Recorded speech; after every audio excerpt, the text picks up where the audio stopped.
ये एक ऐसे मनोरोगी की कहानी है जो लोगों को दुखी देखना पसंद करता है। वो लोगों को दुख देता है और जब लोग दुखी होते हैं तो साइको खुश होता है। कहानी शुरू होती है और हमें सीजर नाम का एक आदमी दिखाया जाता है जो क्लारा नाम की लड़की के साथ सोया है। बिस्तर से उठने के बाद सीजर लिफ्ट से नीचे उतरता है और फ्रेश होकर उस बिल्डिंग में आने जाने वाले लोगों से मिलता है। दरअसल सीजर उसी बिल्डिंग का केयरटेकर है, जिसकी वजह से उस बिल्डिंग के सभी कमरों की डुप्लीकेट चाबियां उसके पास हैं। और क्लारा सीजर की पत्नी नहीं है, लेकिन वह उस इमारत में रहती है जहां सीजर केयरटेकर है। हर रात सीजर क्लारा के कमरे में जाता है, उसे क्लोरोफॉर्म देता है और उसके साथ सो जाता है और सुबह होने से पहले निकल जाता है। अब क्लारा काम पर जा रही है और दरवाजे पर खड़ी है। वो सीजर से समय मांगती है, फिर मुस्कुराते हुए निकल जाती है। उसे खुश देखकर सीजर बहुत दुखी हुआ। सीजर हमेशा अपनी बातों या अपने कार्यों से लोगों को परेशान करता है और ऐसा करने में उसे बहुत खुशी मिलती है। शाम को जब क्लारा काम से वापस आती है तो वह आराम करने के लिए अपने बिस्तर पर लेट जाती है। सीजर भी उसी बिस्तर के नीचे छिपा हुआ है और रात में क्लारा के सोने के बाद वो उसका क्लोरोफॉर्म सुखाता है और वह उसके दैनिक उपयोग में कुछ रसायन मिलाता है, फिर क्लारा के पास जाकर सो जाता है। भोर होने से पहले वो क्लारा के कमरे से निकल रहा है जब वो उर्सुला नाम की एक लड़की को देखता है और वह हमेशा सीजर को ब्लैकमेल करने लगती है।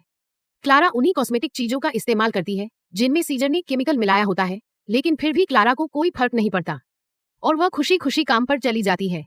सीजर इससे बहुत परेशान है और अगले दृश्य में हम एक माँ और उसकी बेटी को देखते हैं जो इस अपार्टमेंट में काम करती हैं। सीजर रोज क्लारा के लोशन में केमिकल मिलाता था और अब धीरे धीरे क्लारा के चेहरे पर इसका असर दिखने लगा था। इसके अलावा वो क्लारा को पत्र लिखता था और दर्द भरे संदेश भेजता था अगर वह इन सब से तंग नहीं आता था।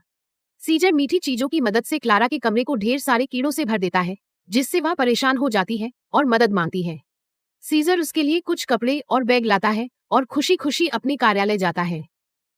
रास्ते में वह सीजर को अपना कमरा साफ करने के लिए कहता है। क्लारा ने पुलिस से शिकायत की है कि उसे मिल रहे दर्द भरे पत्र मिल रहे हैं। अगले सीन में पुलिस आती है और जांच शुरू करती है। सीजर किसी तरह अपार्टमेंट क्लीनर लड़के को इसमें शामिल कर लेता है और पुलिस उसे ले जाती है।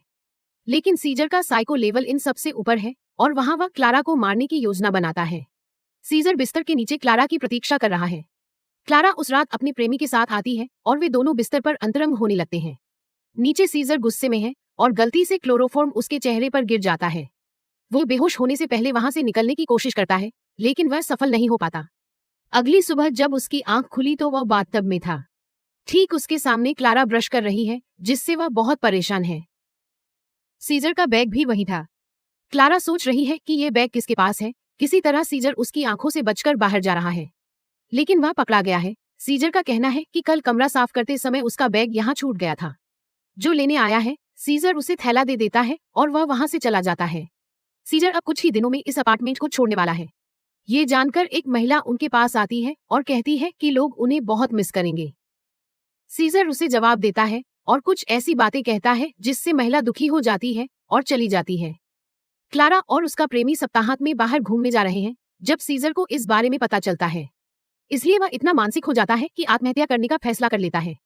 जब वह इमारत की छत पर होता है तो देखता है कि क्लारा वापस आ गई है। वो गर्भवती थी और जब भी वे अंतरंग होते हैं वे सुरक्षा का उपयोग करते हैं, जिससे उसका बॉयफ्रेंड क्लारा पर काफी गुस्सा हो जाता है कि ऐसा कैसे हो सकता है उसी रात जब वे सो रहे हों।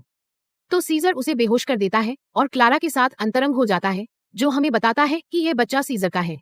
अगली सुबह जब क्लारा कमरे में नहीं होती है तो उसका प्रेमी सीजर को फोन करता है और इस सब के बारे में पूछताछ करने लगता है। दरअसल क्लारा के बॉयफ्रेंड को क्लोरोफॉर्म की बोतल मिली है, जिससे वह सीजर पर पूरी तरह से शक करने लगता है और यहीं पर दोनों के बीच लड़ाई हो जाती है, जिसमें क्लारा का बॉयफ्रेंड मारा जाता है। सीजर इस हत्या को आत्महत्या दिखाने की कोशिश करता है। अगली सुबह पुलिस आती है और जांच करती है, जिसमें वे सीजर से पूछताछ करती हैं, लेकिन उनका कुछ पता नहीं चलता। और अरसाला, जो वहां खड़ा है, ये सब जानता है, इसलिए रात में सीजर उसके पूरे परिवार को बेहोश कर देता है। वह खिड़की से अरसाला को लटका देता है और कहता है कि अगर उसने पुलिस को कुछ भी बताया तो वह उसे और उसके पूरे परिवार को मार डालेगा। अगली सुबह जांच फिर आती है, लेकिन उन्हें कुछ पता नहीं चलता। थोड़ी देर बाद क्लारा की माँ उसे उस अपार्टमेंट से ले जाती है। क्लारा बहुत दुखी और रो रही है। ये देखकर सीजर को आखिरकार शांति मिलती है। अब हमें कुछ महीने बाद एक दृश्य दिखाया जाता है जहां क्लारा के हाथ में एक बच्चा है और वह सोचता है कि बच्चा उसके प्रेमी का है।